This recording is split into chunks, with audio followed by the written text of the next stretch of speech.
OCTV. Today's special coverage is over the regional skills competition held at Clackamas Community College. We have 3 reporters standing by. First, let's go to Sarah Sieber. I'm here today at the Clackamas Regional Skills Competition for Inorganic Chemistry. Let's go on and see what inorganic compounds are really about. For the Inorganic Chemistry competition, qualitative analysis is being tested. This competition is limited to 12 teams of 2 students each. Each team will be given 6 numbered dropper bottles and be supplied with pH paper. The object of the contest is to identify the contents of each of the 6 dropper bottles in the shortest time. Here's the professor with the possible outcomes. Sodium hydroxide, sodium sulfate, ammonium chloride, or zinc 2 nitrate. We were a little concerned about the last one because of its potential ability to stain your hands. Well, chemistry has been one of my favorite classes this year. I really enjoy it, and even though most people are like, oh, chemistry, I love going to class. I think it's really interesting. And with OCTV, this has been a special report with Sarah Siever. Back to you. Thanks, Sarah. Now let's go over to Ariel Pine. To be or not to be? That is the question. Who will be the winner of the dramatic interpretation contest at this year's regional skills competition?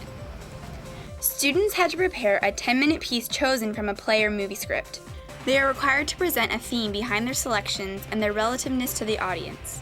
Students will be judged on their ability to internalize their selections as well as vocal variety and inflection.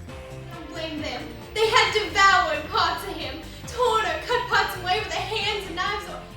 I interviewed Shelby Smith, the first place winner. I chose the piece Suddenly Last Summer by Tennessee Williams because it's so different than anything that you usually hear in dramatic interpretation. You usually hear something about suicide or losing a family member, but in this piece the guy gets eaten by children that live along the beach, so it's definitely something new. For OCTV, this is Ariel Pine. Back to you. All right, now let's go to our last reporter, Brad Mills. Here we are in the auto mechanic shop where we have students working fearlessly on their cars. As you can see behind me, we have one student changing their brakes. Let's go in more in depth of this competition.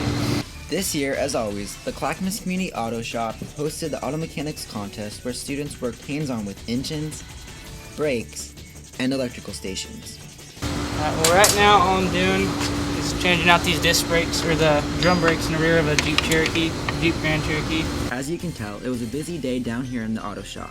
Let's go to our interview with Bryce Franzen, first place winner of Auto Mechanics. What I had to do is I took apart a brake assembly and put it back together, and I had to work on a circuit board and measure or figure out where problems were, and then I had to measure the bearing on an engine and take apart a head. It was pretty fun. For OCTV, my name is Brad Mills. Back to you. All right, that concludes our segment on the regional skills competition. I'm Lauren. And I'm Trisha. And we'll see you next week on OCTV.